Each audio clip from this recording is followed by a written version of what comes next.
Di dalam membangun bisnis, jika sahabat sudah melewati waktu yang sedikit panjang, pasti paham dengan sebuah perkataan yang saya maksudkan. Bahwa dalam tanda petik ada sebuah titik-titik kata sebagai kunci sukses di dalam membangun bisnis. Karena kata tersebut tidak muncul setiap tahun, bahkan bisa ada yang mengatakan hanya hadir setiap 10 tahunan. Bahkan ada yang mengatakan hadirnya setiap 70 tahunan. Bahkan ada juga yang mengatakan hadirnya setiap 100 tahunan. Jadi ini adalah kata yang penting. Jadi kalau yang berbisnis belum melewati kata tersebut, maka bisa-bisa dikatakan dia belum paham dengan peristiwa yang akan membuat usahanya naik dengan cepat. Bukan karena produknya atau karena bisnis modelnya, tetapi memang tepat kata tersebut dimanfaatkan. Sebentar, sing sabar, ini ilmu gratis. Jadi kata itu disimpan dulu sampai akhir cerita biar pada mengikuti pelajaran. Setuju ya? Oke, sesekali sombong sitik ya, ben seru. Gak apa-apa kan? Oke, kita lanjut. Ternyata di dalam bernegara juga sama. Kata tadi menjadi kunci untuk membuat sebuah negara menjadi besar. Sukses bukan karena strateginya tepat, namun keberanian mengambil tindakan dan mengetahui dengan pasti kata tersebut.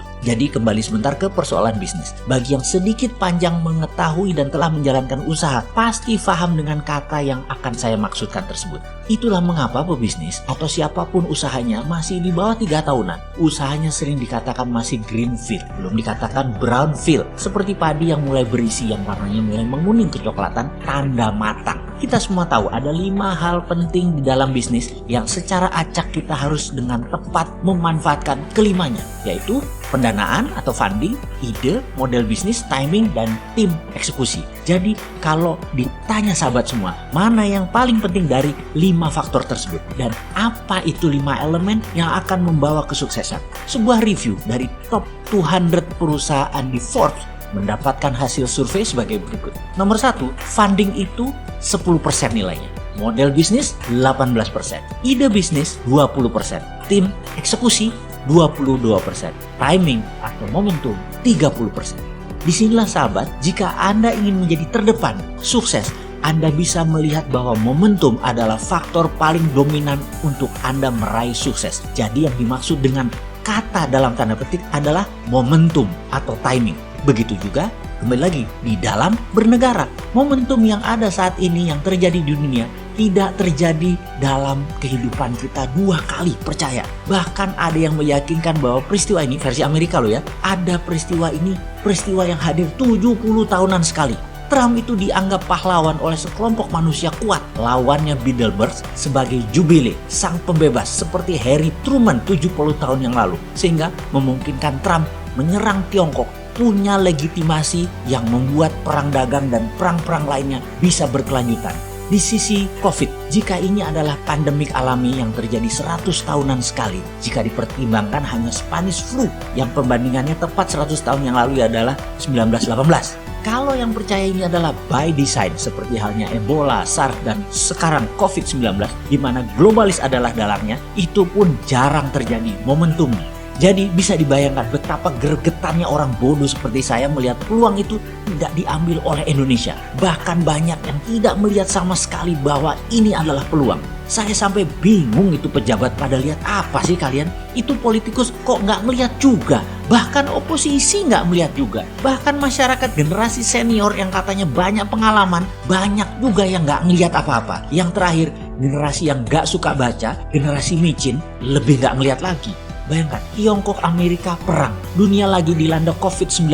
Sudah mendekati 15 juta manusia di dunia ini yang terpapar. Lalu ekonomi seluruh dunia slow down. IMF duitnya berkurang jauh. Lalu Departemen Keuangan dan Bank Sentral Indonesia lagi deket-deketnya lagi hubungannya. Lalu ada keputusan presiden saat ini, COVID, bencana nasional. Itu semua alasan untuk kita menjadi terbaik. Itulah momen yang ditunggu-tunggu. Keputusan atas nama penyelamatan bangsa atau survival of the nation, kita bisa lakukan dengan segera untuk bergerak cepat. Apa itu?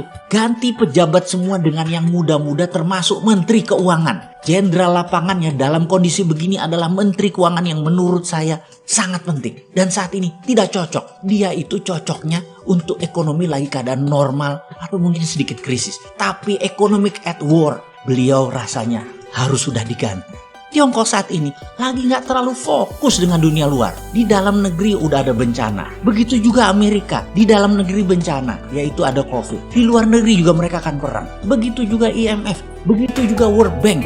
Kita bisa melakukan apapun atas nama penyelamatan negara dan bangsa, atas nama survival of the nation. Gak usah mikirin lagi negara-negara luar itu. Negara lain, lembaga multinasional, gak bisa apa-apa kalau kita bergerak sekarang. Ayo sikat, cetak duit, kasih duit ke UKM, kasih pinjaman UKM tanpa bunga. 5 tahun balik utuh itu pasti. Stop impor dari Cina, stop impor dari seluruh dunia kecuali untuk barang produksi. Beli barang produksi dari manapun, pajaknya 0%.